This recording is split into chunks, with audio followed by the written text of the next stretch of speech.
Great. Recording has started. So again, welcome everyone to our August 18th COVES webinar with no title because our agenda is very loose. It's basically updates, informal conversation, questions and answers.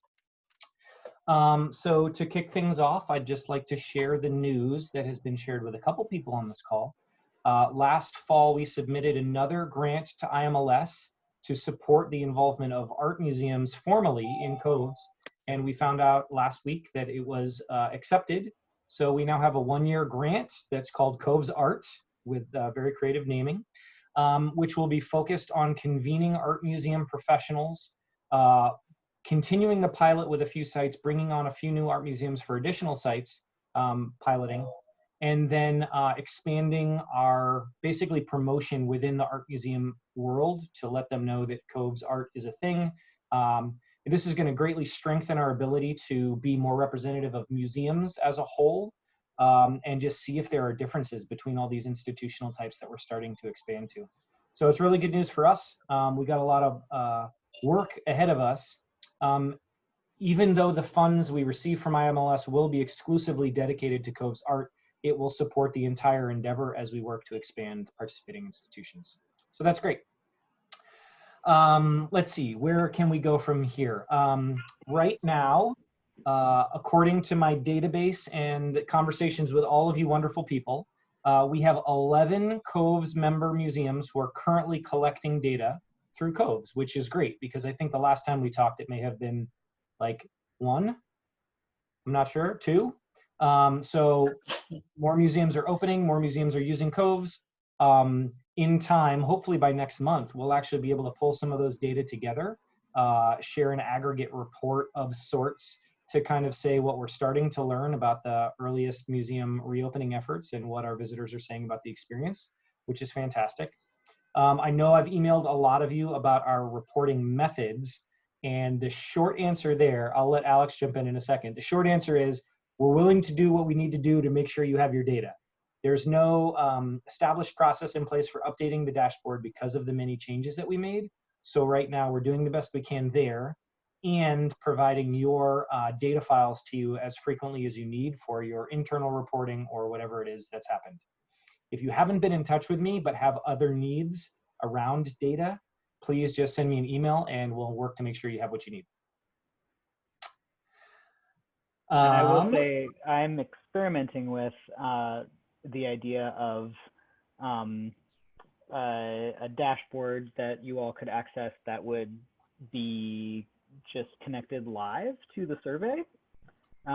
If basically the main question is, can Ryan and I ensure that incomplete responses, messy data that we would have cleaned out anyway can get easily filtered out in some way? So absolutely no promises there, but I am looking at it right now. And if Ryan and I can figure that out, it could be useful. But for now, as Ryan mentioned, if you need raw data on a faster timescale, that's absolutely something that we can provide.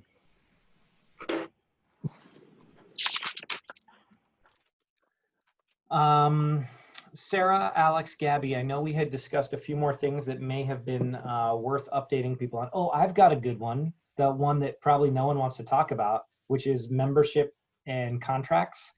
We have gotten a couple of emails, and yes, we recognize that for those of you who are July 1 contracts, we're now well into August, closer to September. The good news is we have a plan in place.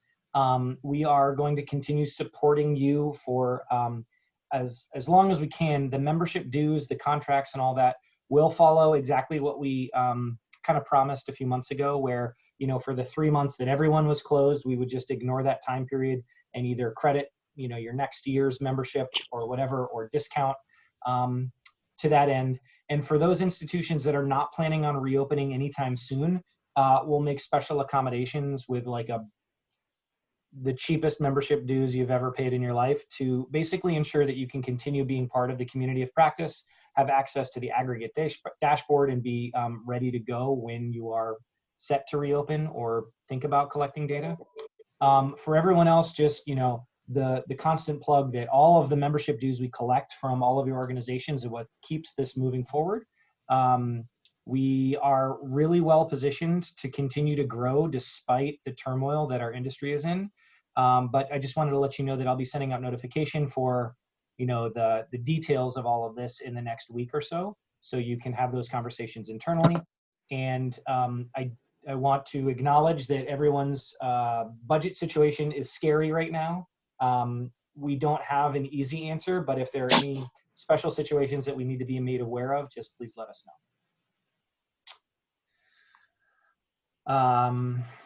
So those are my updates. Alex, Sarah, Gabby, any others? I have a question for the group a little bit. It's sort of a, I don't know, half update, half question, and that's that COVES, as far as we know, will be at, we'll plan to be at virtual Aztec this year, which is October. Gabby, help me with the exact dates. 21st. Oh, you're unmuted, but we can't hear you, so I don't know why that's happening. It's mid to late October, but I can't remember the exact dates off the top of my head. 19th through 21st. 19th to 21st. Cool. And I was sort of wondering, some people, I'm sure that not everyone really knows necessarily what might be happening with Aztec. But if you do know, or if you suspect that you'll be, attending virtual Aztec, can you raise your hand or do a reaction in the chat or something? I'd just love to know who might be participating in some of those sessions. Lisa will probably be there. Cool. Hope to. I waiting to hear what the registration costs are going to be. So we do have our registration rates online, and if anyone is subscribed to Informer, we're going to have an Informer going out this week.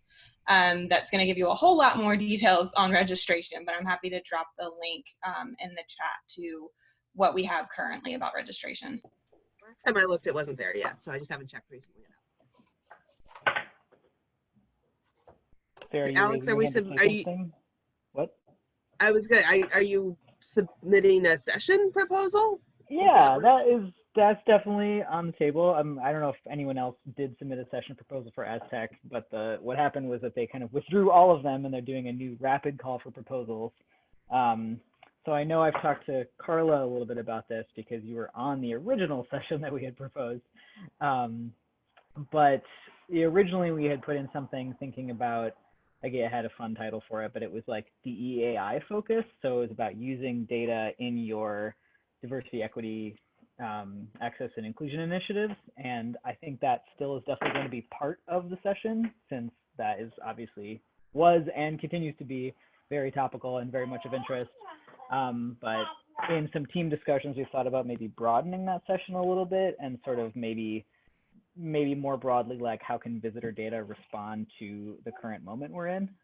So if you have thoughts about that, if you think that your institution is doing something particularly interesting around that, I mean, obviously COVES perspective would be, there's a DEI lens on that, but then like as visitors return to the museum in its new reality, like how can we use visitor data to ensure that everyone's having a safe and healthy experience? Is one thing we could talk about. Sorry, there's something in the chat. Oh, thanks, Gabby, for posting that link in the chat. So I know that Carla and I are going to have a conversation later today about that. I would welcome more thoughts and ideas, unsolicited emails in my inbox about thoughts you have about that.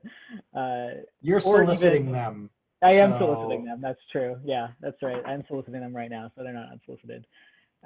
Or even just thoughts about how we can, have a good virtual session at Aztec if our session is accepted, because I know that virtual sessions and in-person sessions have some very different, just ways of being. So that's something I'm thinking about right now in case anyone else is thinking about it.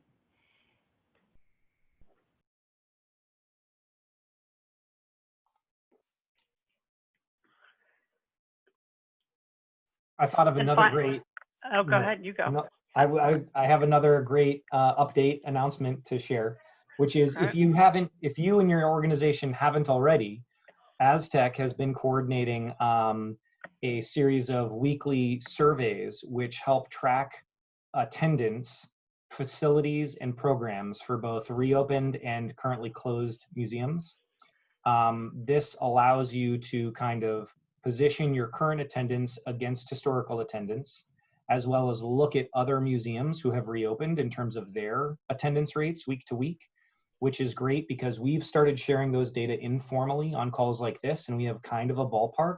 But through Aztec's system, you'll be able to look at other organizations, filter by size, and contribute your data weekly to this field-wide effort. So if you haven't already, you can probably reach out to Gabby, but there's someone at your organization who's either in charge of this or has been receiving emails. And I encourage you all to participate because if your organization is anything like mine, you get that question a lot.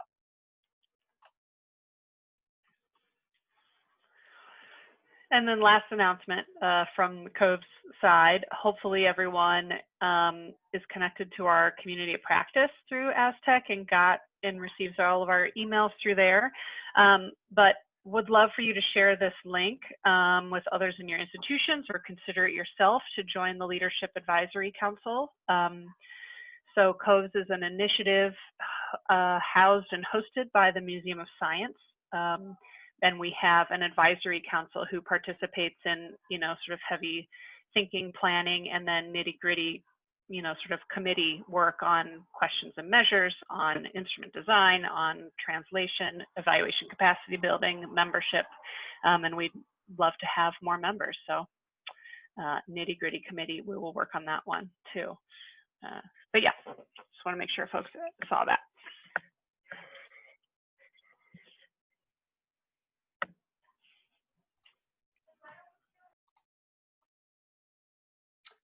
Okay, so in lieu of trying to just keep announcements rolling out, because we could probably just keep talking and fill an hour, you all know us, we'd like to open it up to questions, comments from all of you to either hear about how your reopening efforts have continued to go, or what other changes have occurred in the last month at your institutions, either directly related to COVES and understanding your audiences, or just bigger questions for this group that we might be able to talk through.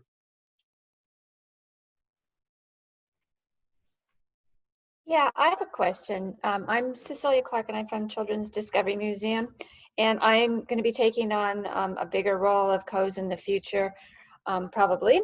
And I just have a basic question.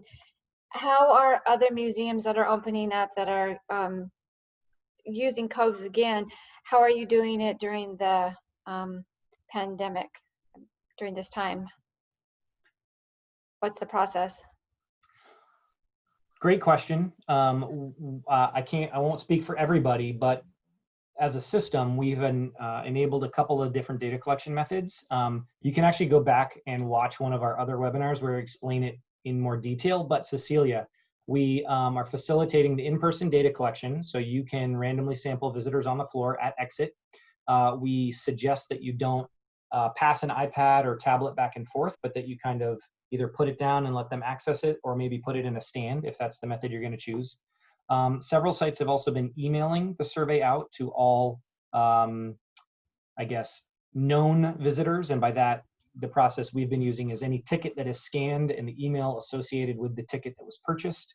So you can census sample for the day, which allows people to respond to the survey at home on their computer. And that's acceptable that's okay. Yeah, that's accepted practice by you. Yes. So this could be a longer conversation, and many others probably have thoughts, but I'll just give my 2 cents. The best method for collecting data of the highest quality representative of your entire audience would be in-person random sampling. That's really challenging right now for a lot of reasons, whether it's staff capacity or visitor willingness to interact, or ideas of social distancing, whether in theory or in practice. And what we're really trying to facilitate right now is actionable data.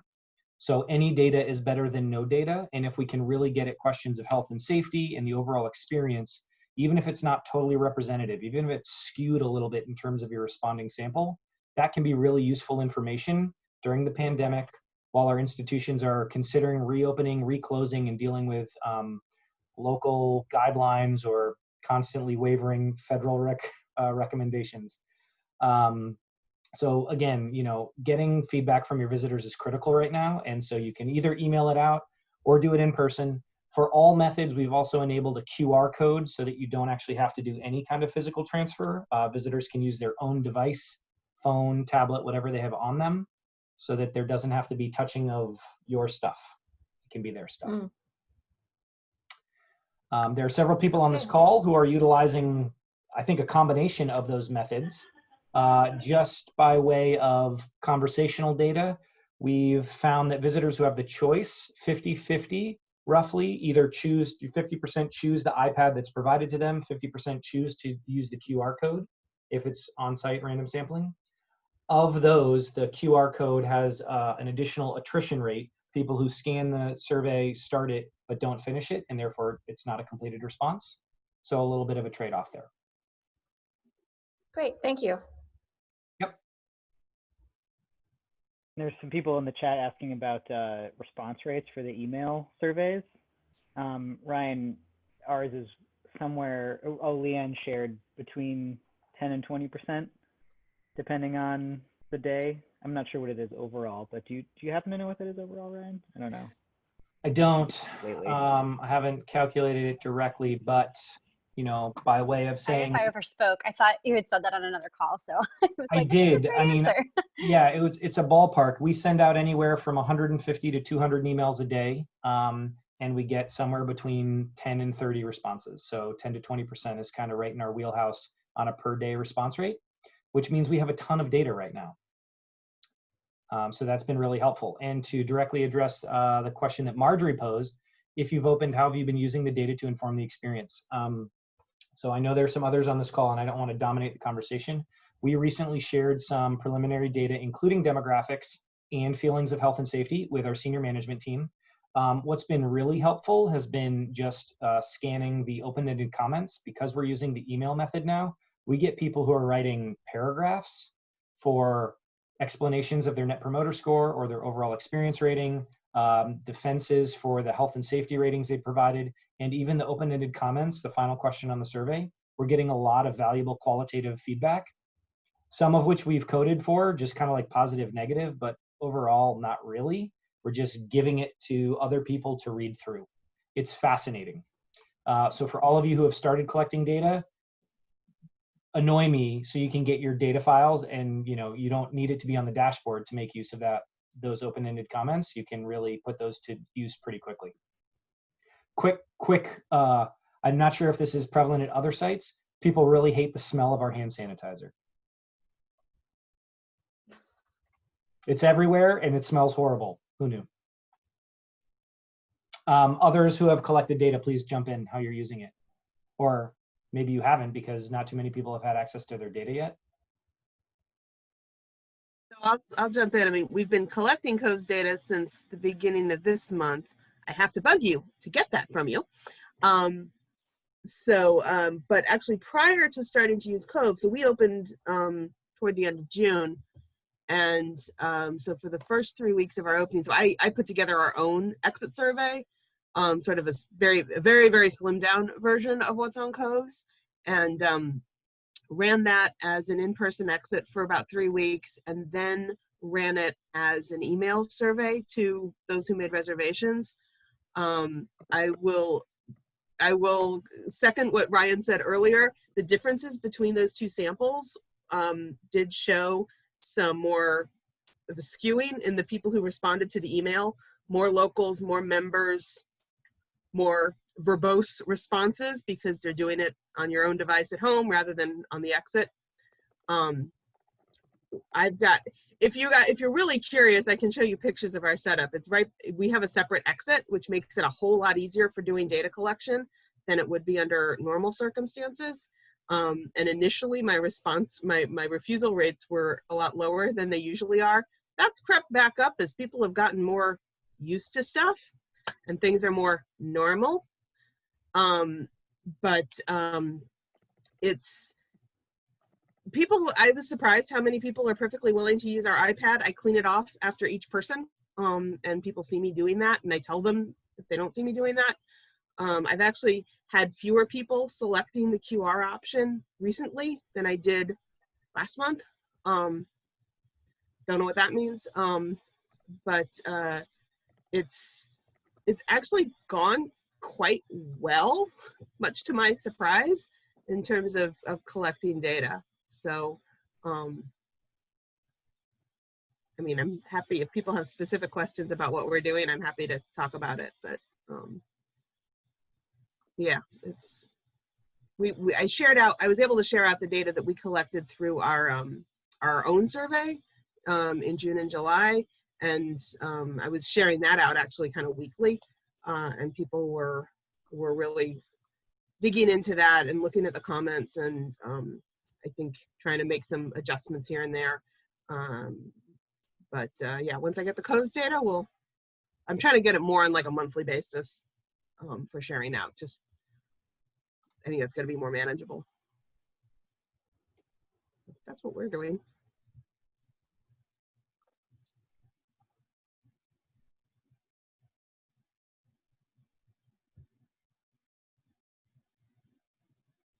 And I was also getting about a 10% response rate when I was doing our survey emailed.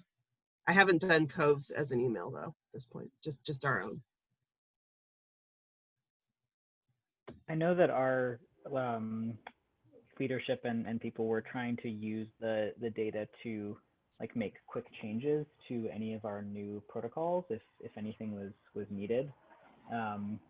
And having not actually been on like the reopening teams or anything, I'm not sure what quick pivots were made, if any.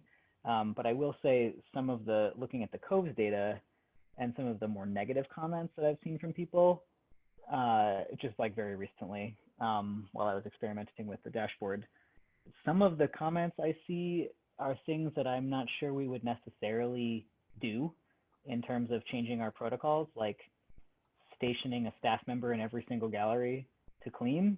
I doubt that that's something that's actually going to happen. And it seems like some of the more negative comments seem to come when a visitor does not personally witness a staff member wiping or spraying or cleaning surfaces, either during their visit or like when they're in a particular gallery. You can look and easily see both comments, like, oh, it's great that I saw so many people personally wiping down the exhibits, and then also I didn't see anyone wiping down the exhibits.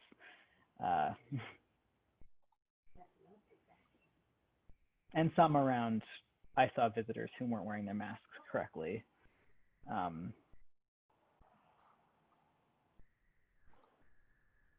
So our team is, we're using kind of a modified, like some of the COVES questions, but some of them are our own. So I can't really speak to questions that are not aligned exactly, but, and I'm at Space Center Houston. We're a new institution that's not participated in COVES quite yet, in its fullest capacity.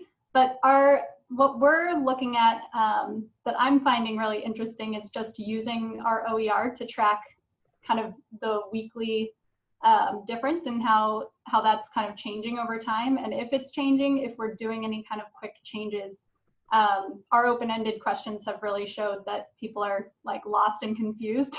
So that's something that I'm trying to really reiterate to our team, that we need to kind of address that and focus on it and see if that has any impact on those kind of bigger overall experience measures. But I'm curious if, because I'm a new institution, kind of the way that you guys are using OER and looking at that and how you're using it as a kind of benchmark to your past versus current situation, or if you're even thinking about it that way.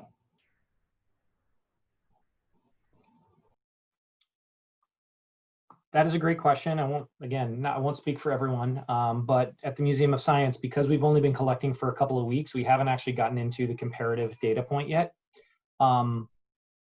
In conversation around when and why anyone in COVES should be making comparisons pre-coronavirus and post, there's kind of this acknowledgement that everything is different right now, including the people who choose to come to our museums. The reasons people leave the house, everything that's happening right now.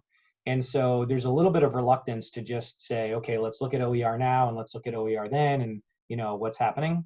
It's really kind of the combination of what does OER look like now and why? Like what are the factors or what are the different pieces that fit into that? And again, the open-ended comments are hugely helpful because people are saying like, I really enjoyed this experience, but I really miss the butterfly garden that you had, or like half of your galleries were closed and no one communicated that with me ahead of time. And so just trying to make sense of why things might be higher or lower that has nothing to do with comparisons to the past might be more valuable. However, you're not wrong. Establishing a new OER as a benchmark is perfectly not even acceptable, but I think is a great idea, because we all know we're trying to create the best experience possible now that we're reopened, or if you're soon to reopen, and you want to make sure it's the opposite of less than excellent, excellent or above, excellent or outstanding, and increasing, right? Like, and getting better over time as we work out some of the kinks. So that's some of the ways that we've contemplated data and benchmarking. But again, you know, there's only a handful of us on the call who are currently collecting data, and we're still working that out. Totally, that's really helpful.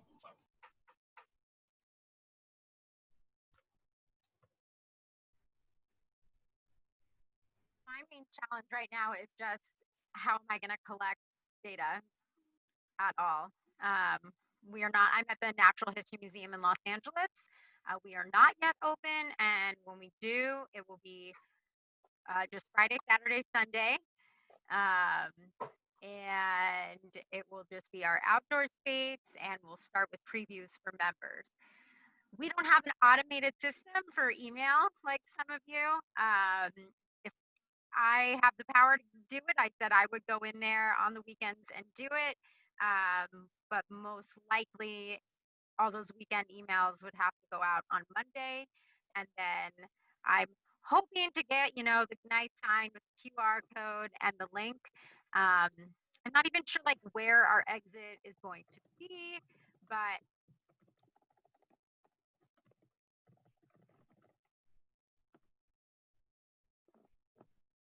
Uh-oh, Beth, you might be frozen.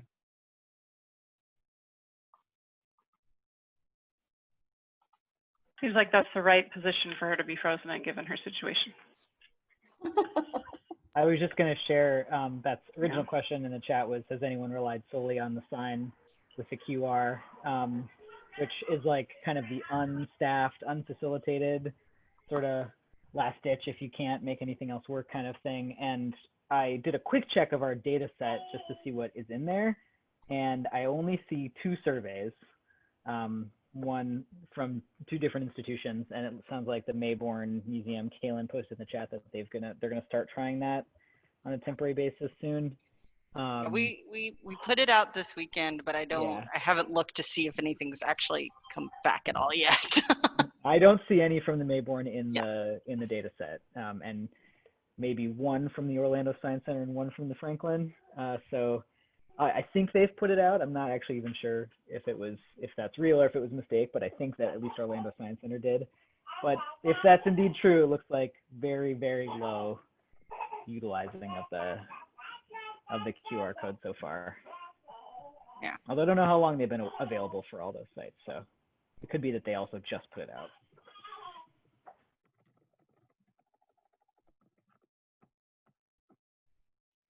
Some other good questions coming up in the chat around institution-specific questions. Orlando asked about institution-specific questions focused on self and hygiene. And again, and Alex, correct me if I'm wrong, but not too many of us are digging deeper into those. We have found that the core questions that we added, perceptions around health and safety before visiting, and then the extent to which the institution made you feel comfortable for those health and safety ones, have worked surprisingly well. Again, if people say, yes, I felt comfortable health and safety wise, they get the chance to explain. And if they don't, they get the chance to elaborate. And then there's another ratings question about the extent to which people are willing or able to touch available hands-on experiences, which has worked pretty well too. And you can see in the chat that a number of institutions are also doing observational studies in tandem with this, just focused on mask wearing, social distancing, stuff like that.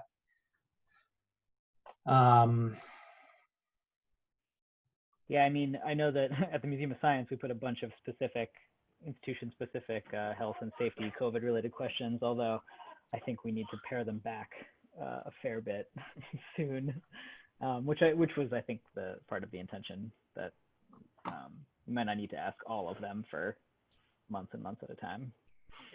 But yeah, I think you're right. Other than that, like, folks are mostly just relying on the institutional questions they had before, if any, and which is I'm completely neutral on. I think if people have additional COVID-related questions, I would definitely encourage them, but so far haven't seen really quite too much of that yet. For us, and I didn't say it before, for those who don't know, I'm at St. Louis Science Center. So the survey that I developed when we reopened in June had some additional, more focused questions around health and safety and visit planning and hygiene and that kind of stuff. And we were already getting that from that initial set of data, and then so when we switched to doing COVES as our on-site, the questions related to COVID that are on COVES would cover what we needed. And then what I'm continuing to do is on the days that I'm not doing COVES in person, I'm sending out our other survey to our email list. And so that has some of those more detailed hygiene questions so that we can still get it from that subset of our audience. And so that gives us a balance between what we're asking on COVES and then the other questions that we've been asking. I don't know how long we'll continue that with those particular questions, but for now, seems to make sense.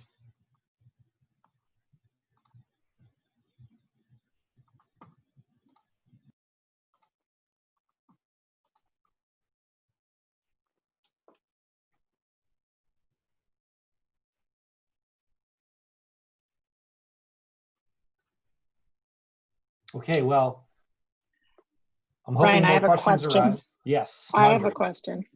And this, I think, is, I may be borrowing trouble a little bit, but one thing that I notice about senior teams and leadership teams is that they're very good at saying, here's my gut impression of how things are going, and readjusting that as data comes in and questions that. Can sometimes be hard. And so we have like many of you, I'm sure, a team that will be meeting, that is meeting every Monday to say, how did the weekend go? And I'm curious how people are aligning those quick gut check reactions if the data is coming in, you know, a week later or something like that. And I have some plans in mind, but I'm just curious, for instance, are any of you seeing the data upending an impression that people had about what was important or changing opinions? And do you feel like there are any structures that you're doing that are helping your senior teams be open to change that gut reaction if in fact the data tells them it's wrong?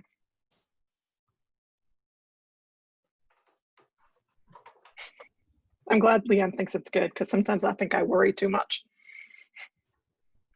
Marjorie, I can talk a bit about that. This is Rachel from the Minneapolis Institute of Art in Minnesota. I would say that actually the data that we've been collecting through surveys, we haven't been in that position, or we haven't had a really strong example of that. But some of the observational data, that's where that was really key.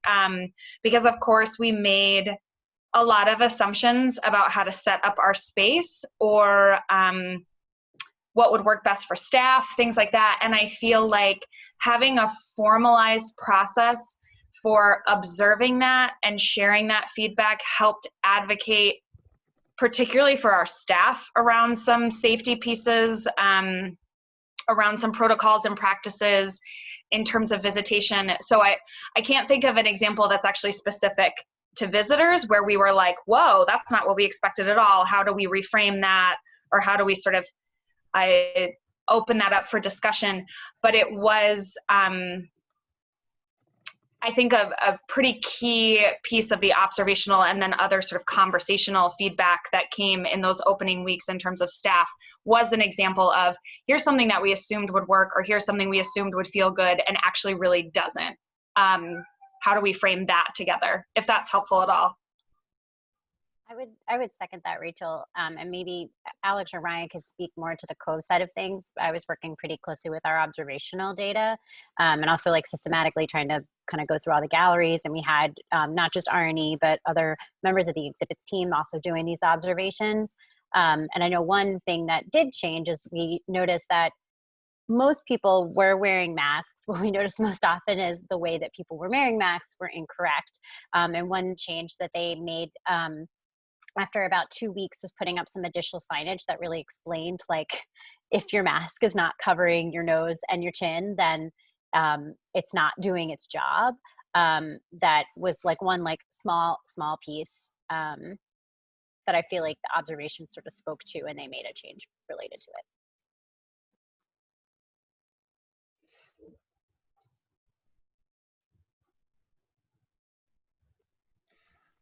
I guess I would just add that it's challenging right now because I think some of our senior leaders are looking at other data points, right? Like ticket sales and revenue to speak to success of reopening, right? People are coming and therefore that's good. Our numbers are increasing, which is good. And there's also this, I don't know if it's an expectation or a desire to keep things phenomenally upbeat, right? Everyone's doing a great job. Our visitors love us. You guys are the best. Our visitors are the best. Science is awesome. Woohoo, right? We're doing the right thing.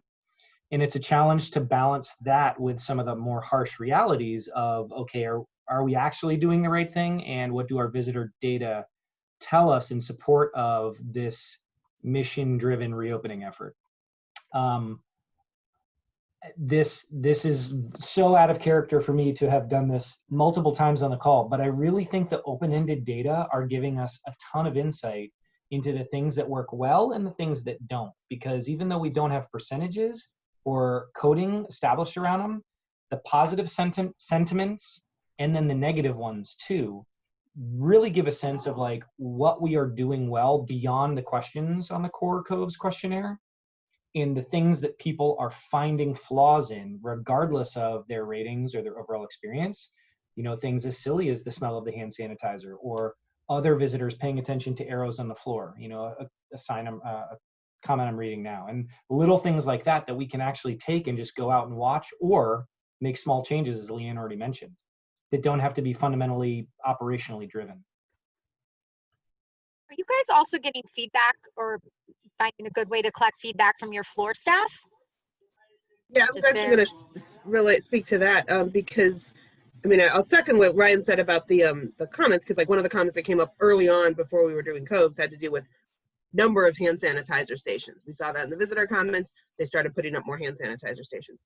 But one of the things we did, and this is not new for us, we've done this with a lot of things when we've opened a new gallery. We set up an internal issues and opportunities log for anyone on staff to submit things that they've observed as opportunities or challenges or things that could be addressed. We've been hosting it in my department, just like we put it on our SurveyMonkey account, we share out the URL, make a QR, that sort of stuff, and then that gets distributed to staff, and staff can that way submit their suggestions, their observations, etc., and it gets centralized and then shared out to the appropriate people. And so we did that when we reopened in June, and it was a good way to collect a lot of key observations from people on the floor. And there were a number of things related to signage, related to we added an audio thing that plays like once an hour, reminding people how to wear their masks properly, things like that. And that's been a really useful tool. Now that we've been open a number of weeks, the usage of it has really died down. And so it's not quite so essential right now, I think, but that's the kind of thing that's not too hard to set up and can be really helpful for collecting the staff input.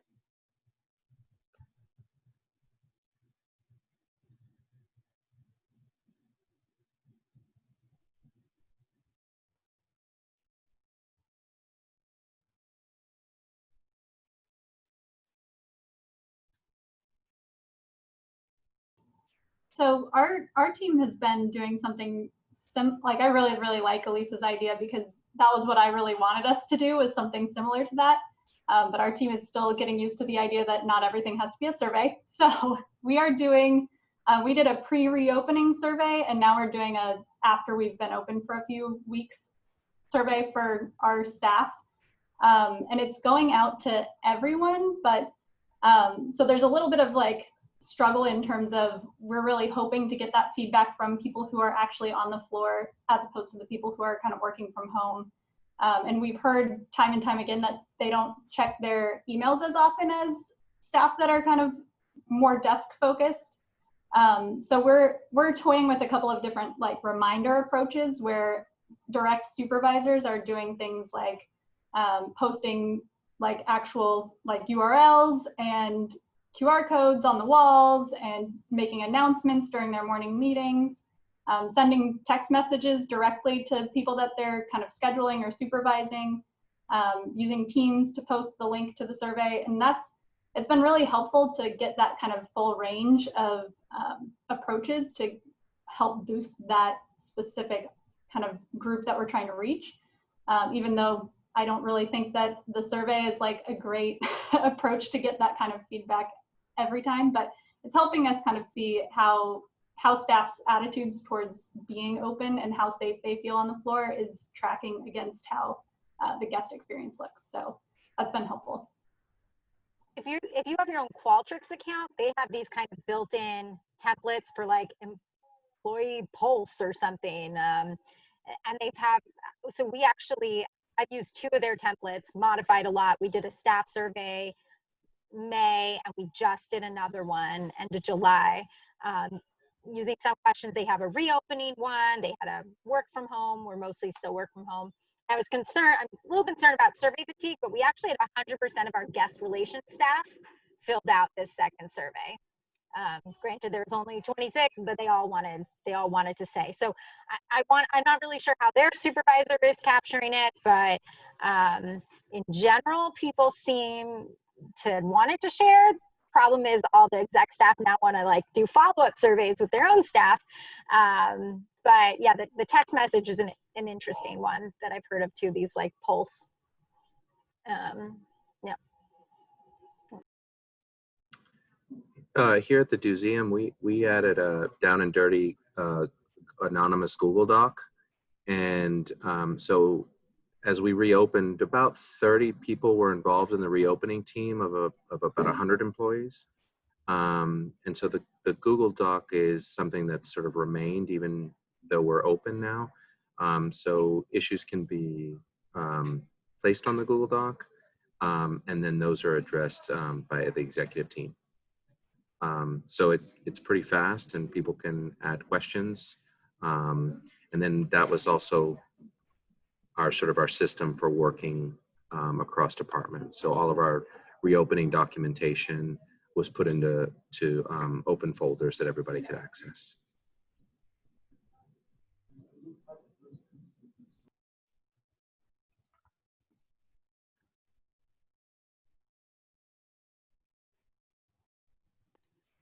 Anyone feeling particularly just like optimistic about all this data collection and ramping up and getting good responses? Because yeah, I mean, I'm in LA, California, things are still a little uncertain around here. And we were really excited to start COVES up at our second site, the Real Brea Tar Pits, in July. So yeah, anyone have some warm fuzzies?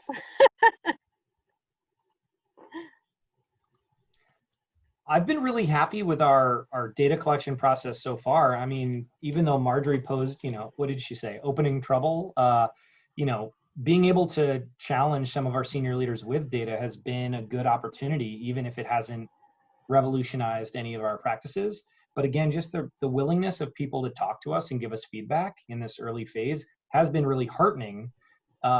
Even if there are mixed messages involved, because I think we're learning a lot as we go about people's willingness to return. And, it often flies in the face of what I'm comfortable doing, but like as far as data collection and what we're able to do, I think that's all warm and fuzzy. Sort of. Ryan, do you also feel like, I think there's definitely different departments of the museum that were kind of more bought into COVES than others, just historically since we've started this. Do you feel like during this period, we also have different departments that are kind of like understanding more about COVES or like seeing the utility of it at all in a different way, or would you not say that? I would, and I would throw myself under the bus and say we probably haven't done as good enough a job as promoting the data that we do have to those other departments. It's often on an ask and receive basis, like they come to us and then we're like, yeah, we have tons of data, rather than saying we have tons of data to answer your questions before you even come to us. So I still think we need to do a better job internally of promoting what we know. But definitely as we've reopened, people are asking more questions about who it is that's coming back. We're like, why are they coming? Tim Ritchie, our president, said, why are people coming back? How did they find out about us? Which prompted Todd, our marketing guy, to come to me and say, hey, how are people hearing about us now that we've reopened? Like, what drove them here from a marketing message? So it's definitely permeating more departments, which is good. I don't know if that's pandemic related or just new leadership.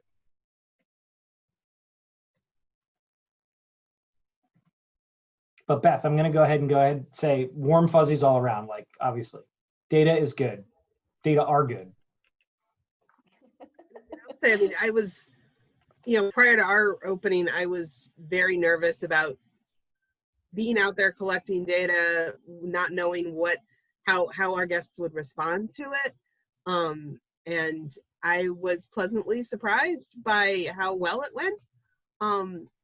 Like I said, part of that had to do with the fact that our physical setup is very different than it normally would be because we have a separate exit, and that makes it easier to solicit while still maintaining some distance to make me feel comfortable. But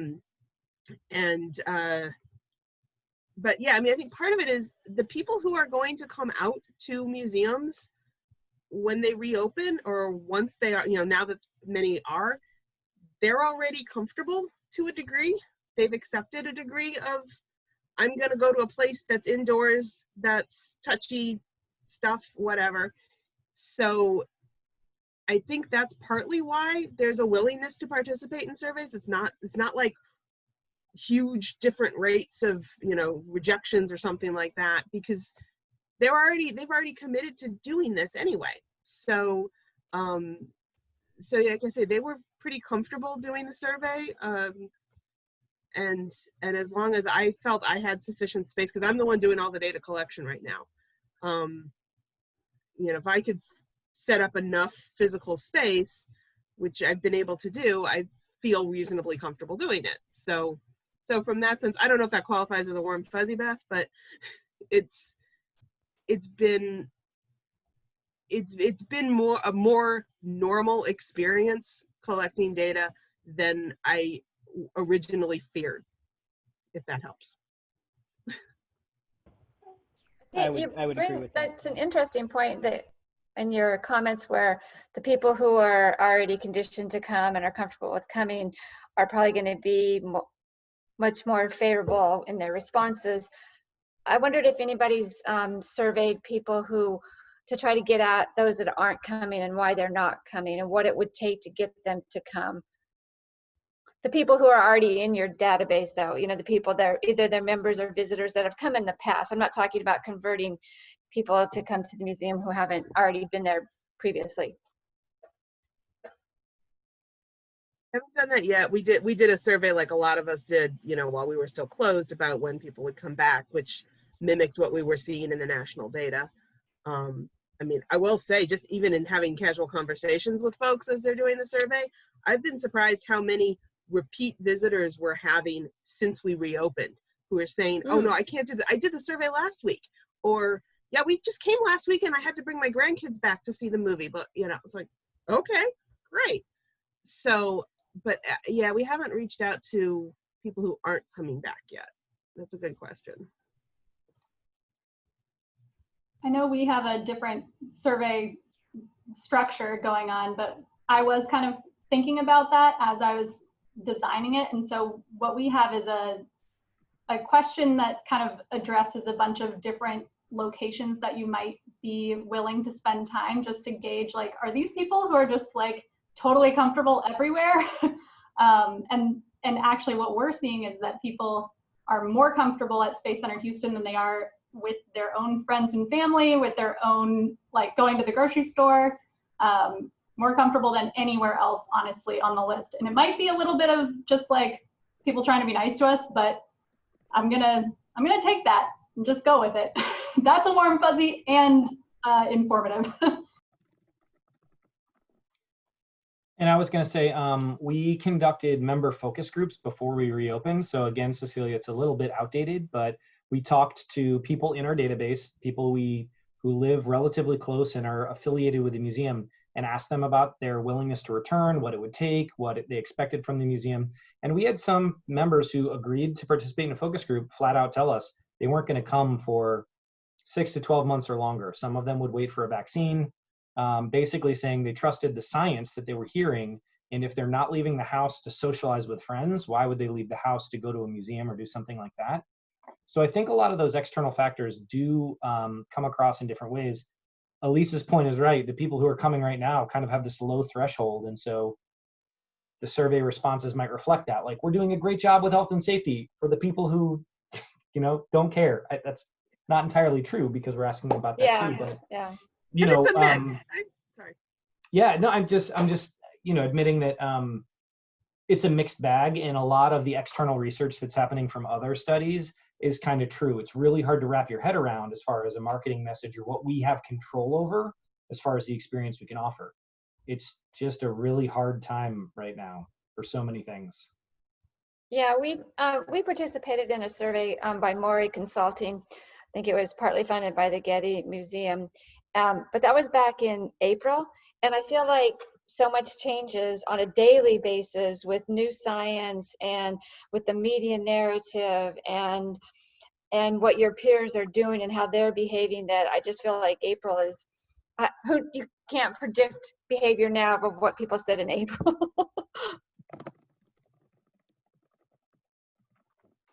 And I will say, at least from our own survey, I mean, yeah, we have, people are willing to do it, so there's that, but it's a range of comments. I mean, some people are thrilled at the level of cleaning, and maybe even, some people are disappointed that things are closed and they think they should be open. Other people understand that things are closed.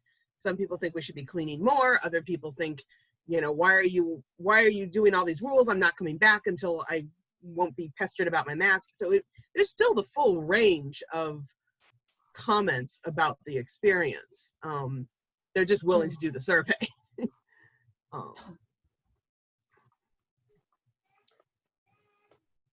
There's a question in the chat right now about some of the other external studies like LaPlaca-Cohen Culture Track.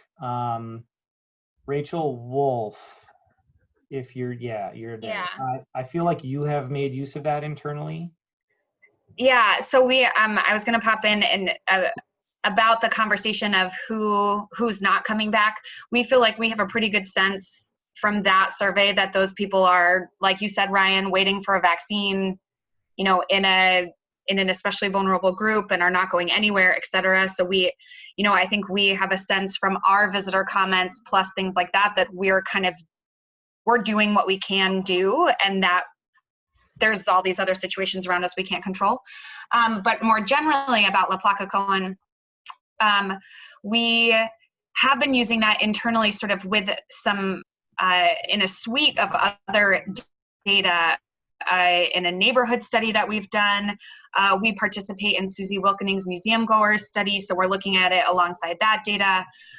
We also look at it alongside our own visitor survey data and our special exhibition data to understand, okay, where are there overlaps, where there are differences, and the place in particular that we've been using that survey is looking at the dashboard comparisons of our own data versus our region versus our field, sort of we're in visual arts and design is our other field, versus the national information.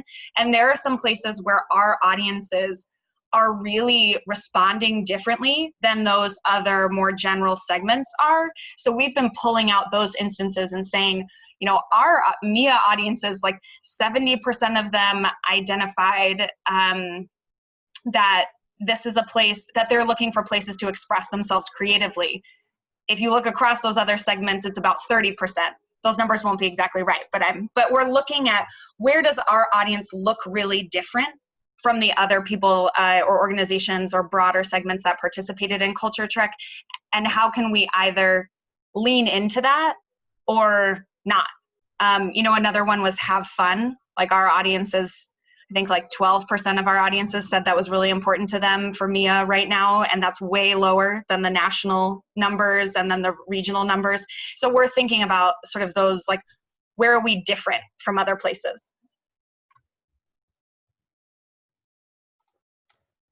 So this is really great, and I don't want to stop this conversation, especially if people want to continue, but I do recognize it's a minute after the hour for our allotted Community of Practice webinar this month.